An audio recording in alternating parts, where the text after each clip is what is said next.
Hello दोस्तों, स्वागत है आप सबों का आपके अपने चैनल पर। आज हम लोग इस सेशन में सीटेट एग्ज़ाम 2021-22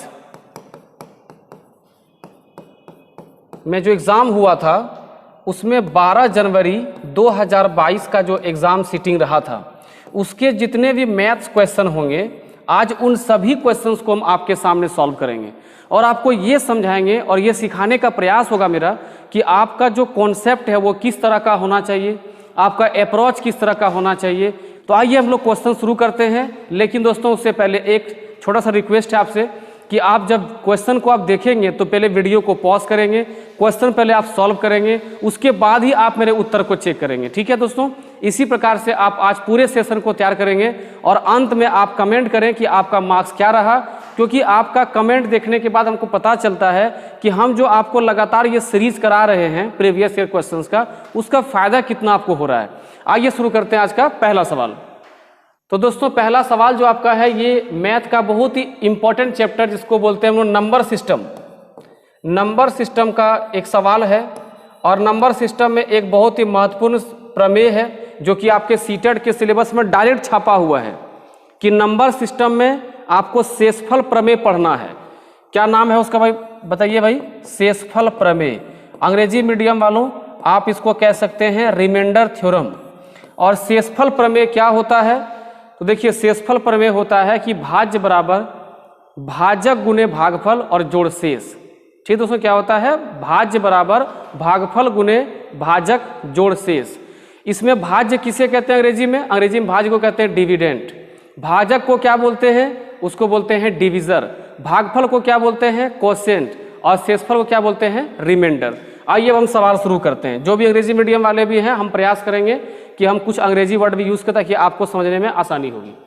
कहता है एक भाग के प्रश्न में, यानी कि डिवीजन का कोई क्वेश्चन है, भाग का प्रश्न, उसमें भागफल जो है भाजक का 4 गुना है और शेषफल भाजक का 1/4 है। यदि शेषफल 8 है तो भाज्य क्या है। ठीक है, कई बार सवाल में ऐसा लिखता है दोस्तों कि संख्या क्या है, तो आप ये समझिएगा कि जिसको हम भाग कर रहे हैं वही भाज्य है और वही संख्या है। जैसे मान लीजिए कि 15 को आप 3 से भाग कर रहे हैं तो भाई 15 वो संख्या भी है और वो भाज्य भी है और ये 3 क्या है, भाजक है। तो इस सवाल को आप पहले एक बार सॉल्व कर लीजिए एकदम ईमानदारी पूर्वक। अब देखिए कि मेरा अप्रोच क्या होना चाहिए, आप किस अप्रोच से बनाएं ताकि सवाल आसानी से कम टाइम में बन जाए। यहाँ दोस्तों जगह होता है भाज्य का, यहाँ जगह होता है भाजक का और यहाँ जगह होता है भागफल का जिसको आप कोसेंट कहते हैं, और यहाँ होता है दोस्तों शेष का। ऐसे सवालों में आप एक बात ध्यान रखेंगे कि आपको हमेशा कोई एक मान दिया रहेगा इन चारों में से, और 99% चांस है कि आपको दिया रहेगा क्या चीज़ जो है, शेष का मान दिया रहेगा। ये 99% चांस है। ठीक है, अब आइए समझते हैं कि ये क्वेश्चन सॉल्व कैसे होगा। ठीक है, देखिए शेष हमको दिया हुआ है 8। अब आपसे हम कुछ बेसिक क्वेश्चन पूछते हैं और बड़े अस्थिरता से सुनिएगा क्योंकि सवाल बनाना इसी मकसद नहीं है, आपको दोबारा ये सवाल में कोई कष्ट ना हो, इसलिए आपको हम पढ़ा रहे हैं और आपको समझाने का प्रयास कर रहे हैं। देखिए अगर आप कहते हैं कि मैं अपने दोस्त से 4 गुना कमाता हूं, ठीक है, आप अगर अपने दोस्त से 4 गुना कमाते हैं तो आपका दोस्त आपसे बटा 4 कमाता होगा, यानी 1/4 कमाता होगा, यानी कि 1/4 कमाता होगा। जैसे अगर आप 40 टका कमाते हैं और अपने दोस्त से आप 4 गुना कमाते हैं तो आपका दोस्त 10 टका कमाता होगा, 1/4 कमाता होगा। 40 का 1/4 10 होता है। बात समझ में आ रहा है। अब देखिए कैसे यहाँ सॉल्व करेंगे। कहता है कि भागफल जो है वो भाजक का 4 गुना है, तो आपको ध्यान रखना है भाई कि जिसके साथ का लगा रहे उसके साथ उससे आप एरो की शुरुआत करेंगे। ध्यान दीजिएगा, जिसके साथ का लगा रहे उससे आप एरो की शुरुआत करेंगे और जिससे जुड़ा हुआ हो उसकी और एरो का हेड करेंगे, यानी मुंह कर देंगे सामान्य भाषा में। अब कहता है कि शेषफल जो है वो भाजक का, तो का बोला भाजक, तो हम यहीं पे भाजक से शुरू कर दिए, 1/4 है।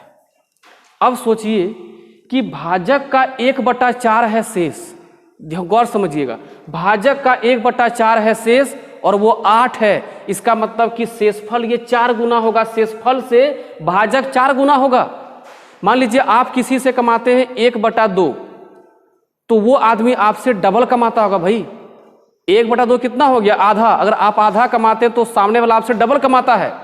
उसी प्रकार से अगर यदि भाजक शेष इससे 1/4 है तो भाजक इससे 4 गुना होगा। 4 गुना करो 32, भाजक निकल के आ गया 32। अब भागफल कहता है कि हम भाजक से 4 गुना है, भाजक का मान आ गया, इसको 4 गुना कर दो तो भागफल मिल जाएगा 128। आ रही है बात समझ में? अब आपके पास सारा मान अवेलेबल है, आपको निकालना क्या दोस्तों? भाज्य निकालना है। तो भाज्य का मान निकालने के लिए फॉर्मूला आपको हम बता ही दिए हैं कि भाजक गुने भागफल और जोड़ना क्या है? शेष। 128 गुने 32 करेंगे, 12 तिया 36 और 28, ये आ जाएगा आपका 4096। इसमें 8 आप जोड़िएगा तो ये आ जाएगा 4104, 4104, जो कि आपका ऑप्शन नंबर डी में दिया गया है। दोस्तों ये सवाल इतना महत्वपूर्ण है कि ये पिछले 3 सालों से सीटेट में हर बार पूछ रहा है। ये सवाल अभी हाल में रीट में आया हुआ है, ये सवाल अभी हाल में यूपी टेट में आया हुआ है। तो इस सवाल को बड़े गौर से समझ गए। अब बढ़ते इसके हम अगले सवाल में। ये देखिए बहुत ही अच्छा सवाल, बहुत ही इजी और अच्छा हम कह सकते हैं, क्योंकि ये एकदम बेसिक सवाल से जुड़ा हुआ है, बेसिक कॉन्सेप्ट में जुड़ा हुआ है। कहता है विजया और उसके मित्र ने 42,000 रुपये का कर्ज नाव खरीदने के लिए लिया। उन्होंने 2 वर्षों में समान मासिक किस्तों, किस्त बोलते दोस्तों इंस्टॉलमेंट, 47,040 रुपया वापस किया। उन्होंने हर महीने कितनी राशि वापस की? उन्होंने हर महीने कितनी राशि वापस की? आप लोग भी तो कोई चीज़ें किस्त पे लिए होंगे, या कभी कभी लेने का विचार है कि कार उठा लेते हैं इंस्टॉलमेंट पे, बाइक ले लेते हैं इंस्टॉलमेंट पे। तो जब आप इंस्टॉलमेंट पे कोई सामान लेते हैं तो आपको प्रत्येक महीने किस्त देना पड़ता है, इंस्टॉलमेंट देना पड़ता है। और जितना का आप बाइक उठाते हैं, जैसे अगर किसी बाइक का दाम 90,000 है तो आपको 1,05,000, 1,10,000 तक पड़ जाता है ना। डिपेंड करता है कि डाउन पेमेंट कितना आप दिए हुए हैं। तो वो किस्त पूछ रहा है कि प्रत्येक महीने कितना किस्त दिया है। यहाँ पर 2 वर्ष की बात है, तो 2 वर्ष में भाई कितना महीना होता है? 24 महीना। यानी यह व्यक्ति वह जो कर्ज लिया है उसको चुकाने में 24 माह लगाया है, तो टोटल पैसा चुकाया है 47,040 24 महीने में। आप इसको काटिएगा, ठीक है। तो कैसे काटेंगे? देखिए 4 से काटेंगे 6 बार में, 4 से काटेंगे 1, 4 एकम 4, 3 0 7 चौक 28, 2 6 चौक 24 0। फिर 6 से कटेगा, ये काट लीजिएगा। जब काटिएगा तो इसका मान आएगा आपका 1,690 रुपया, ठीक है, सॉरी 1,960 है जी। इसका मान आएगा 1,960, चूँकि इसको हम पहले से ही काट के देख चुके हैं, इसको हम चेक कर चुके हैं कि जब आपको बताएं तो उसमें हमको टाइम नहीं लगे काटने में, तो इसलिए हम पहले ही काट कर चुके हैं। 6 से काटोगे, आप देख लो 6 कम 6 है ना, 9 छक 54, 3 5 क्या 36, 1 9 6 0 कट गया ना। तो ये टाइम कम लगे इसलिए हम पहले ट्राई कर चुके थे। तो इसका कट के कितना मान आया है? 1,960। तो यानी 1,960 रुपया वो प्रत्येक माह चुकाता होगा, और 2 साल में कितना चुका दिया? 47,040 रुपया प्रत्येक महीने के हिसाब से। और प्रत्येक माह किस्त आपको सेम लगता है। जो गाड़ी या स्कूटी या बाइक कोई लिए होंगे, कोई कार लिए होंगे, उसको पता होगा दोस्तों, है ना। बढ़ते हैं अगले क्वेश्चन में। ये देखिए बहुत ही अच्छा क्वेश्चन, लेकिन अब इसमें आपका अप्रोच क्या होना चाहिए वो हम आपको सिखाने जा रहे हैं, उसको आप बड़े ध्यान से समझिएगा, ठीक है। ये सवाल तो बनाने के लिए कोई भी सॉल्व कर लेगा कि इसमें कौन सा सही क्रम है। अब यहाँ पे सब देखिए क्या दिया है, इधर अगर एरो दिया हुआ है, अगर इधर एरो दिया हुआ है, ये जो सिंबल है, ये सिंबल का मुंह अगर ऐसे खोला हुआ है, एकदम देहाती भाषा समझिए, देहाती भाषा में अगर इधर मुंह खुला हुआ है तो जिधर मुंह खुला हुआ रहे समझना कि उस तरफ बड़ा होगा। यानी सब में छोटा से बड़ा दिखाने का प्रयास कर रहा है। तो आपको क्या करना होगा, जिन जिन भिन्न को यूज किया गया है, क्या यूज किया गया, एगो 8/15 यूज किया है, एगो 3/4, एक ठो 3/5, 4/7, 2/3। यहाँ देखिएगा, यहाँ तो ये सेम है, यहाँ ये सेम है और ये सेम है, लेकिन ये दोनों अलग अलग है। तो हमको इन दोनों का भी मान निकालना होगा ताकि हम सही क्रम वाला ढूंढ सकें। तो 8/15 तो ये दोस्तों होगा 0.5 होगा जी। 15 × 5 = 75, 5 बच गया, 15 × 45, 2 अंक तक ही लेके जाइएगा। 0.7 चौक 28, 5 चौक 20, 0.6 0 मार देते हैं, 0.4 होगा तो 7 × 5 = 35, फिर 5 होगा 7 5 35, सॉरी 7 7 49 होगा जी, 5 होगा तो 50 हो जाएगा ना, और ये होगा 0.66 बढ़ेगा। ठीक है, अब आप देख सकते हैं कि सबसे बड़ा मान कौन है, 3/4 आपको सबसे बड़ा मान दिख रहा है।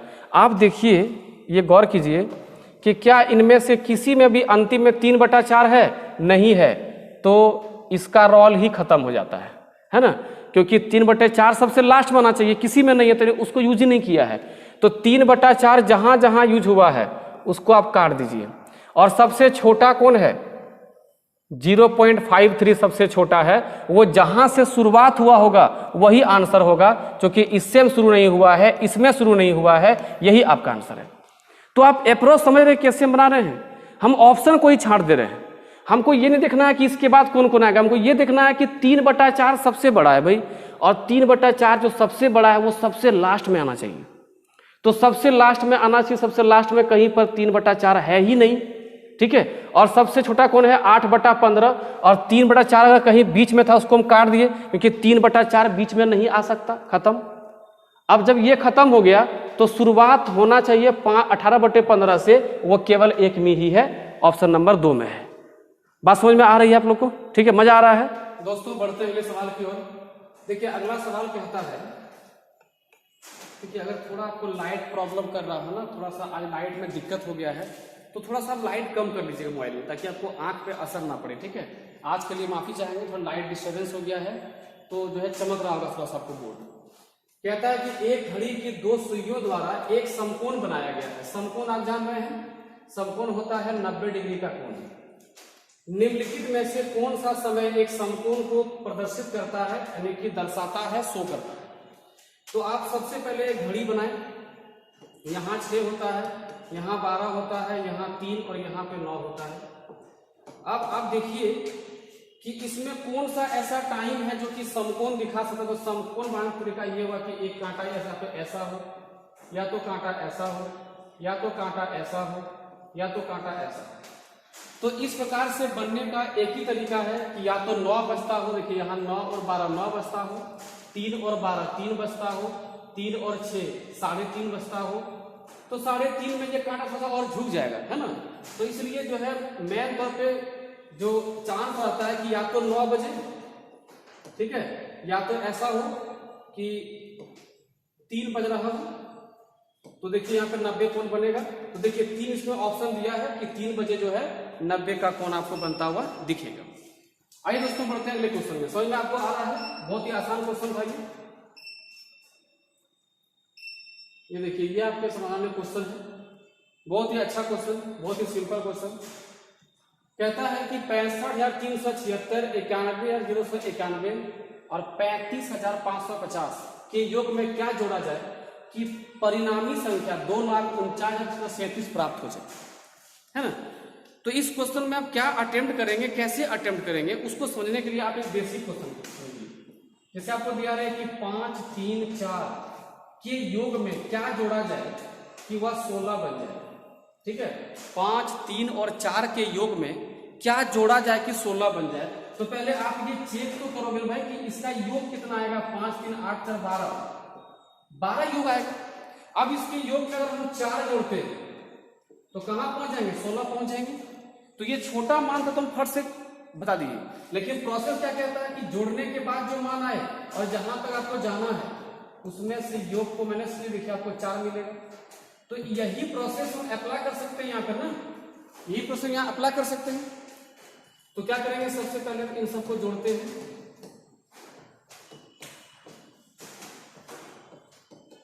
और इसमें आप एक चीज ध्यान दीजिएगा, आपको मैं एक ऐसा अप्रोच सिखाएंगे कि इसमें पूरा सवाल बनाना भी नहीं होगा, क्वेश्चन मार्क आप आंसर मार्क।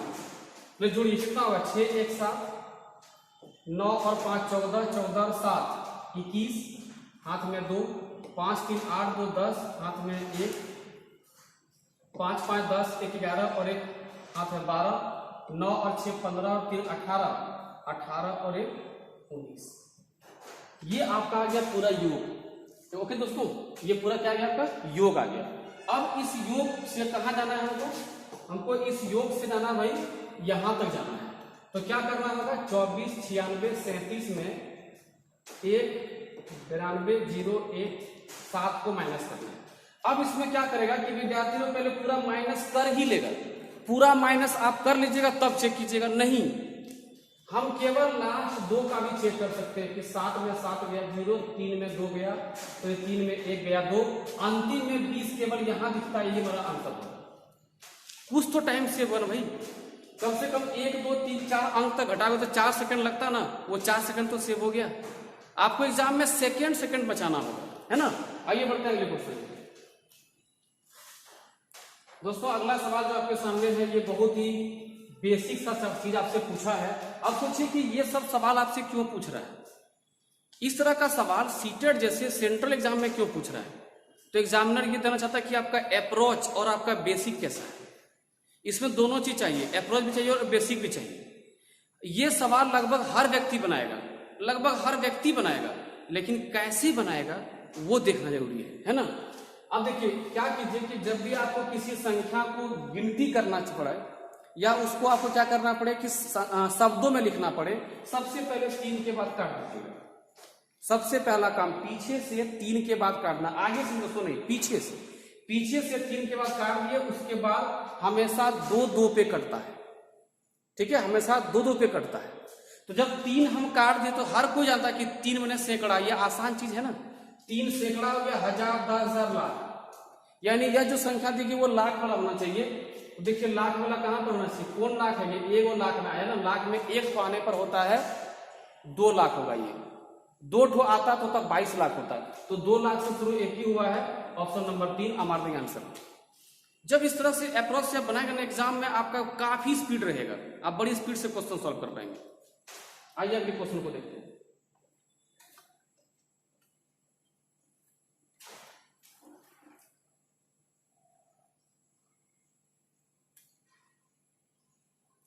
पढ़िए पहले क्वेश्चन आप लोग पढ़िए और देखिए क्वेश्चन क्या कहता है। कहता है गुणनखंडों और गुणजों के बारे में निम्नलिखित में से कौन सा कथन सही है। यहां 2 वर्ड आप देख रहे हैं, एक गुणनखंड और एक है दोस्तों आपका गुणज। गुणनखंड को अंग्रेजी में आप फैक्टर कहते हैं और गुणज को बोलते हैं मल्टीपल, ठीक है। तो गुणनखंड क्या होता है, अभी हम हाल में एक वीडियो बनाया है, आई थिंक 2 से 3 दिन हुआ है, एक वीडियो अपलोड किए थे जिसमें हम फैक्टर्स को बहुत अच्छे से पढ़ाए थे आपको। और उससे पहले भी हम फैक्टर का कई वीडियो हम डाल चुके हैं जो कि हम कहते हैं कि वायरल भी हुआ है। अगर आप YouTube पे सर्च करेंगे कि धनात्मक गुणनखंडों का योग, जो कि आपके टेट में हमेशा क्वेश्चन आता है, तो आपको मेरा वीडियो टॉप पे दिखेगा, टॉप 2 मेरा वीडियो दिखेगा आपको, ठीक है। तो गुणनखंड क्या है, गुणनखंड वो होती हैं, वे संख्याएं होती हैं जिनके द्वारा दी गई संख्या को आसानी से विभाजित किया जा सकता है।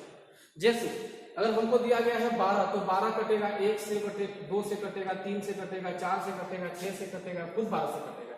तो ये सभी के सभी क्या है, 12 का गुणनखंड है। इसका मतलब ये हुआ कि गुणनखंड जो होते हैं, गुणनखंड संख्या को काटता है, याद रहेगा ना, गुणनखंड संख्या को काटता है, लेकिन गुणज जो है वो खुद कटता है। यानी गुणज तब तो बड़ा होना चाहिए, गुणज क्या हो गया, संख्या से बराबर या उससे बड़ा होगा, और गुणनखंड क्या होगा, संख्या के बराबर भी होगा और उससे कम होगा, बड़ा नहीं होगा। गुणनखंड संख्या के बराबर होगा,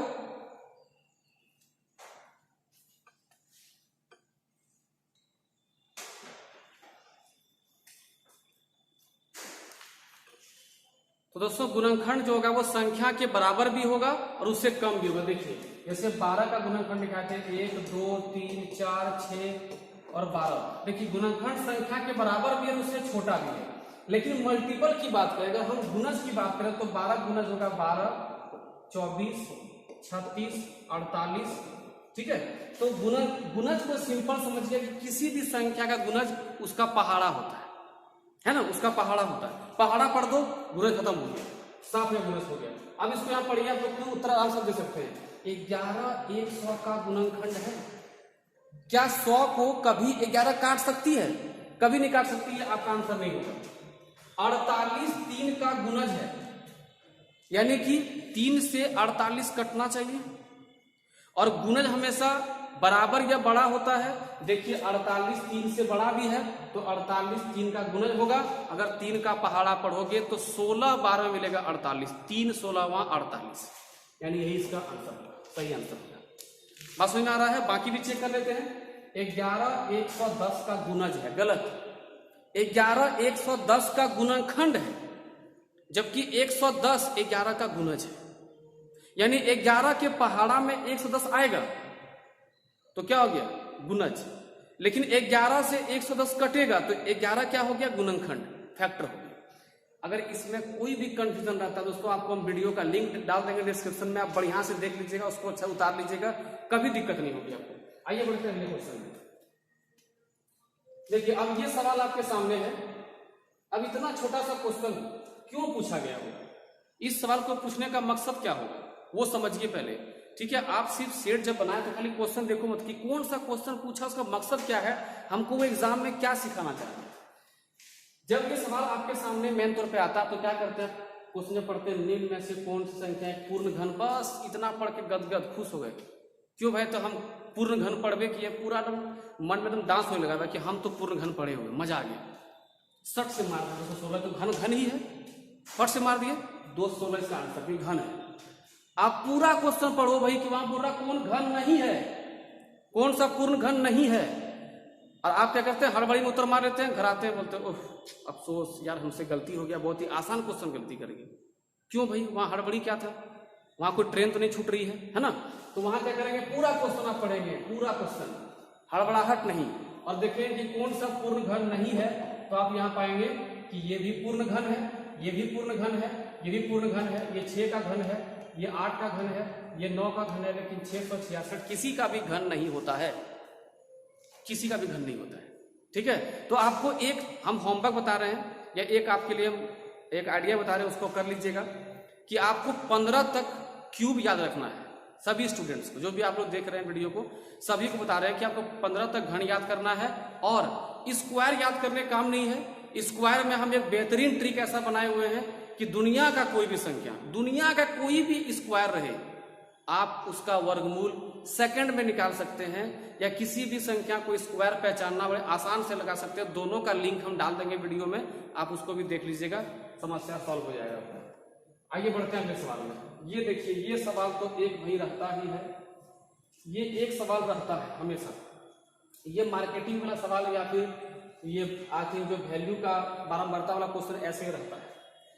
तो ये क्या कहता है? यहां दिया है दिन और यहां दिया है पौधे की लंबाई। 5वां दिन 0 दिन में शुरुआत 0, 5वां 10वां 15वां 20वां दिया है, यहाँ उसके पौधे की लंबाई दी है सेंटीमीटर में। अब यह क्वेश्चन पूछता है कि पौधे की लंबाई में सबसे कम वृद्धि कब हुआ है, सबसे कम वृद्धि कब हुआ है। तो आपको क्या करना चाहिए इस क्वेश्चन से पहले? स्टेप बोला, सॉरी, सबसे पहला स्टेप इसमें क्या होना चाहिए बताइए? सबसे पहला स्टेप ये होना चाहिए कि आप पता करें कि हर एक सेगमेंट में कितना वृद्धि हुआ है, हर एक अंतराल में कितना वृद्धि हुआ है। तो पहला वृद्धि हुआ है 2.7, कोई दिक्कत नहीं, 0 से जितना बड़ा होगा उतना बढ़ा होगा जी। और 2.7 से 6.2, तो 6.2 और 2.7, 12 में 7 गया 5, यहाँ 5 में 2 गया 3, यानी यहाँ बढ़ रहा है 3.5। इसमें घटाइए, ये हो जाएगा आपका 2.7, यहाँ घटाइए, ये हो जाएगा 11.3 में 8.9, तो 13 में 9 गया 4, यहाँ बचा कितना? 10 में 2 8 गया 2, यहाँ बचा 2.4 की वृद्धि हो रही है।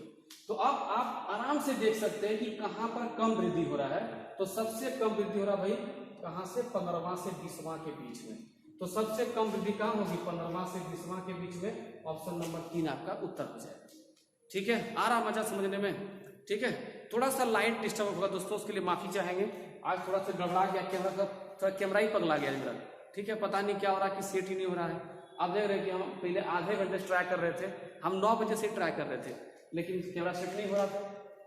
बढ़ते हैं अगले क्वेश्चन में। देखिए ये सवाल, देखिए इस सवाल को आप जो है ना भाई स्टार मार लो, 5 स्टार।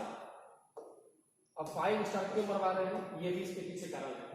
देखिए ये सवाल जो है पिछले 3-4 सालों से सीटेट लगातार पूछ रही है, और 22 में ही कई बार पूछा है, कई तरह से पूछा है। सवाल क्या होता है कि मैप पर कोई मान दिया रहता है, 2 शहरों का, 2 स्थानों का, कुछ भी दे देगा, और उसको वास्तविक जमीन पर तुलना करके उसका मान पूछेगा। क्वेश्चन कहता है कि स्थान ए और बी की दूरी मानचित्र पर, मानचित्र बने दोस्तों मैप, मानचित्र पर 8.7 सेंटीमीटर है, यदि मानचित्र पर 1.5 सेंटीमीटर की दूरी जमीन पर 2 किलोमीटर के बराबर है तो दोनों स्थानों के बीच दूरी मीटर में क्या होगी। देखिए इसमें आपको सबसे पहले यह ध्यान देना है कि कोई ना कोई एक ऐसा मान दिया रहेगा जहां पर कि मानचित्र का तुलना जमीन से किया जाएगा। तो मानचित्र पर कितना बोल रहा है, 1.5 सेंटीमीटर बराबर 2 किलोमीटर, है ना। तो सबसे पहले आपको 1 सेंटीमीटर का मान निकालना होगा भैया कि 1 सेंटीमीटर का मान कितना होगा, तो होगा 2/1.5 किलोमीटर, 2/1.5 किलोमीटर। और ये एक ही नियम से करते हैं, आराम से जान सकते हैं आप। अगर आपको हम टॉफी खरीदने भेज दें भाई या कलम खरीद के लाइए, तो आप पूछिएगा कि सर ये वो कलम का दाम कितना है, तो बोलेंगे भैया 1 कलम का दाम, इसका बहुत दाम है, ठीक है, इसका 1 कलम का दाम मान लीजिए आपको बोल दिए कि हमें 6 टका है, 6,000 या 7,000 इसका दाम होता है एक पेन का। तो आपको बोलेंगे कि 5 गो लेके आओ, तो एक का दाम 6,000, 5 से गुना कर दोगे, 6 पंचे 30, बोलोगे सर हमको 30,000 दीजिए, हम 5 गुना देंगे, है कि नहीं। तो जब तक एक का मान नहीं निकालेंगे तो जितना पूछा है उतना मान कैसे निकाल पाएंगे। तो अब 8.7 का मान निकालना है, 2/1.5 गुने 8.7, यहाँ से 0 गया तो रंग चेंज कर लेते हैं, ये 10 हो गया, ये यहाँ पर 10 हो गया, ये दोनों गया काम से। 3 से काटोगे 5 और 3 से काटोगे 29 या 87, पहाड़ा आपको आना चाहिए भाइयों, ताकि आप आसानी से क्वेश्चन सॉल्व कर सकें। 29 गुना 58, सॉरी 29 का 87 और 29 गुने 2 कितना हो गया 58। ये दोस्तों आया है किलोमीटर में, और हमको मान किसे मांगा बताइए, मीटर में।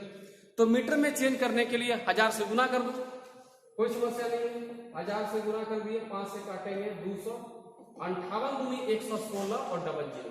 ऑप्शन नंबर 3 इसका उत्तर होगा। मजा आ रहा है ना, कोई दिक्कत नहीं, थोड़ा पानी पी ले जाए।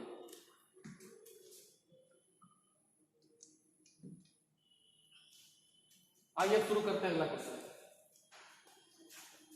ये देखिए, ये जो सवाल है भाई आपके सामने, ये सवाल आपका ईवीएस में भी आता है और ये सवाल आपका मैथ में भी आता है। याद रखिएगा, मैथ्स में भी ये सवाल आपको मिलेगा और ईवीएस में भी मिलेगा। तो एक बार बढ़िया से ध्यान से समझ जाओ, दोनों में खत्म हो जाएगा। और क्या टेक्निक होगा, मेरा क्या टेक्निक होगा कि आसानी से आप उत्तर बताओगे, बच्चा क्वेश्चन को समझ आएगा। इसको आपको अगर टाइम में दिक्कत होता है इसको समझ, तो कभी दिक्कत नहीं। पढ़िए, एक रेलगाड़ी की नई दिल्ली से मंगलवार को खुलती है 3:15 बजे PM में, और वो मुंबई को अगले दिन पहुंच जाती है 9:40 में। तो ट्रेन द्वारा लिया गया समय क्या होगा।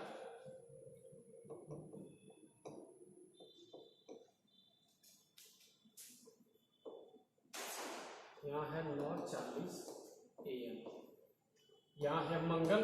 ये बात ध्यान रखना कि यहाँ पे जो है कितना दिन का गैपिंग है, कि देखना मंगल से बुध गया यानी अगला दिन गया है, एक भी दिन का गैपिंग नहीं है। अगर एक भी दिन का गैपिंग होता ना तो 24 घंटा से बड़ा मान आता।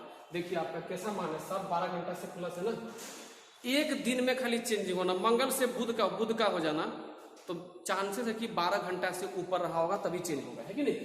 अब यहाँ एक ट्रिक और ध्यान रखिएगा जरा, कि जब भी PM से आप AM जाए या AM से PM चले आए, PM से AM या AM से PM, 12 घंटा का अंतर होता है। क्या घंटा का? 12 घंटा का फर्क पड़ता है। इसका मतलब कि इससे 12 घंटा से ऊपर का जर्नी रहा है, यात्रा रहा है। अब अगर हम 3:15 बजे PM से 3:15 बजे AM कर देते हैं तो कितना हो गया, 12 घंटा हो गया। पूरा का पूरा तो सेम टाइम रखेंगे।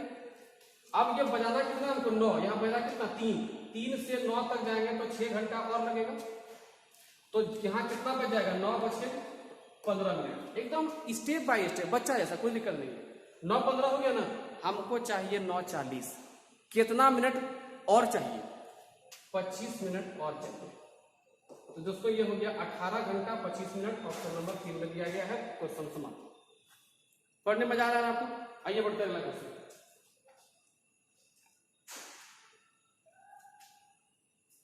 कहाँ सब क्वेश्चन चला गया, सब क्वेश्चन हो गया क्या, पता नहीं चला, सब क्वेश्चन सॉल्व हो गया। लीजिए,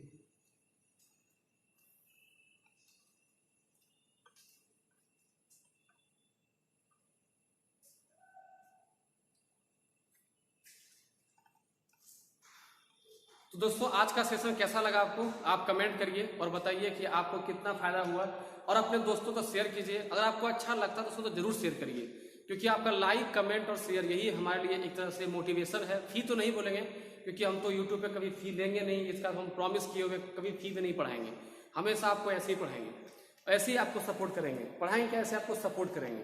तो आप लोग बस लाइक करिए और कमेंट करिए कि कितना मार्क्स आया। तब तक के लिए स्वस्थ रहिए, पढ़ते रहिए। जय हिंद।